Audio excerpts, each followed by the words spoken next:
Hey guys, what's going on? I'm Shivers, and welcome to this, it's gonna be a little mini-series kind of thing I'm doing. Don't really have a name for it yet, but maybe if you guys can provide something, and I don't know. Honestly, I don't really know what I would call it. Basically, I'm going to get a little, gameplay in the background here today, some War Thunder, and just talk about stuff that's been going on, try to get,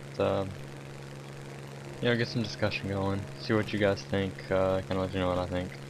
Even though none of you probably care, but whatever. So today I'm going to be talking about the one of the biggest niche genres you see now, the zombie survival RPG, so to say. Games like DayZ, Rust, 7 Days to Die, stuff like that.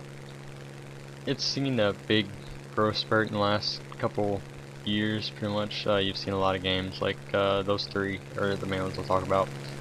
Also, not so great titles like War Z, Infestation Stories, whatever. I'm not even going to mention that at this point because honestly, after my experience with the game, I got nothing good to say about it. Can't balance out the cons to the pros. So, yeah, let's get into it. Basically, these kind of games, they drop you in an open world. I'm not entirely sure what the actual places are called in like Rust and 7 Days to Die, but you got some pretty cool little areas. You got 7 Days to Die is like a little abandoned town, got farms, woods, deserts, stuff like that, a lot of variation. Of course, with DayZ, you've got Chernarus, which is going to be the actual map in the standalone, or you got like dozens of other maps that modders have made, or ported, or whatever, and added into DayZ. But basically, they drop you in these open world maps, they start you with nothing, and basically, the objective is to survive, to get something going, basically there is no one true goal. There is, it's kind of do what you want to do, which is really interesting because I think for a lot of us that's the kind of game we were wanted. You don't have like go follow this guy or go get 20 of these off these or stuff like that. It's more like, here you go, you don't have anything on you, you gotta go find stuff, and when you find that stuff you can do whatever you want with it, which I really like. I've got a lot of really good stuff to say about games like that. But basically, yeah, it's hit or miss with that. It's hard to actually get it to where everyone likes it. And I've seen it happen with every MMO I've ever played. It happens a lot with DayZ, especially in the on the forums or on the DayZ subreddit. You'll see someone say, "Oh, we should add X into the standalone or whatever."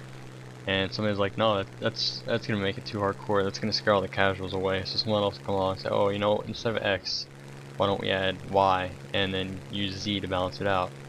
Then of course you have the other party that comes around and says, you know what, no, let's make it too easy.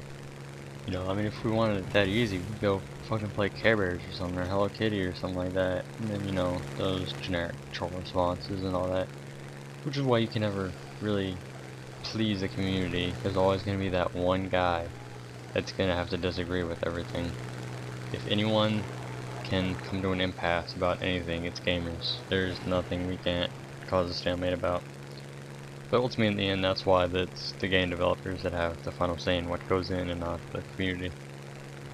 So, basically like that, there's going to be features that hit it off instantly, everyone loves, and there's going to be features that everyone hates. It's all a matter of whether the devs listen to the communities and either fix or get rid of or balance or do whatever they gotta do.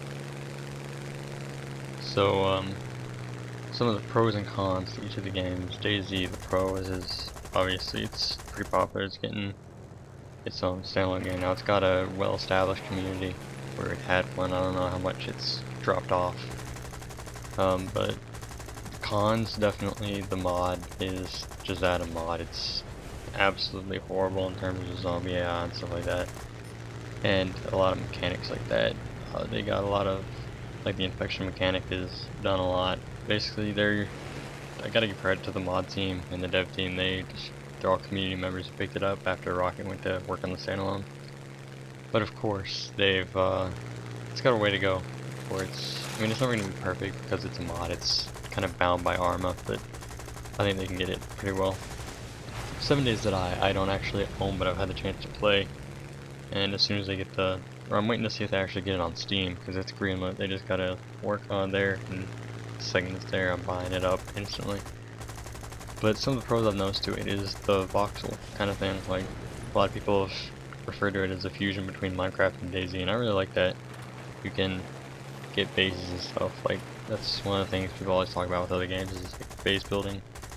Well, you can do whatever you want there. You could fortify a town, you could go dig an underground base, you could fortify a building, you can do whatever.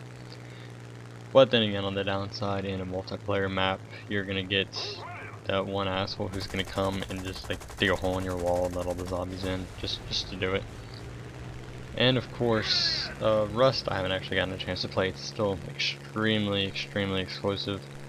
They aren't handing out keys just yet, but they hopefully will be in the future. Or soon in the future, at least. The pros of that looks like definitely the what do you call it? The base building is fantastic. You can like make walls and stuff and get, you know, a little fortress set up if you got enough people. You know, I'm not really a big fan of the fact that you can craft weapons. You know, and it seems like a lot of people you watch actually playing and streaming it or something, they like instantly have weapons after just like a couple of loot runs, and not just like pistols and stuff. They got like good weapons like shotguns and assault rifles and stuff like that. And I'd have to say another downside is the lack of a VON system, internal voice. So unless you're playing with someone you know and you're on TeamSpeak or your Ventrilo or whatever, you can't talk to anybody. So that, like a lot of people have mentioned, you have to shoot people in there. Like you have no idea of whether they're gonna be friendly or not or what. But you know that it just leads to like a DayZ kind of thing right now. It's just a giant death match with zombies thrown in there. I mean, that's exactly how it looks in Rust. Only in Rust, the zombies can actually hurt you pretty bad at night. They can do quite a bit of damage. But daytime they still look to be pretty harmless. So, yeah, I'd love to hear what you guys have to think. Let me know in the comments. Let me know also what I should talk about next. I'll try to get some of these videos up every like Monday or Tuesday, somewhere in there, depending on my work schedule and depending on what you guys want to hear. So, leave me a comment down below. What do you think? Like, subscribe, all that jazz. And I will catch you guys next time.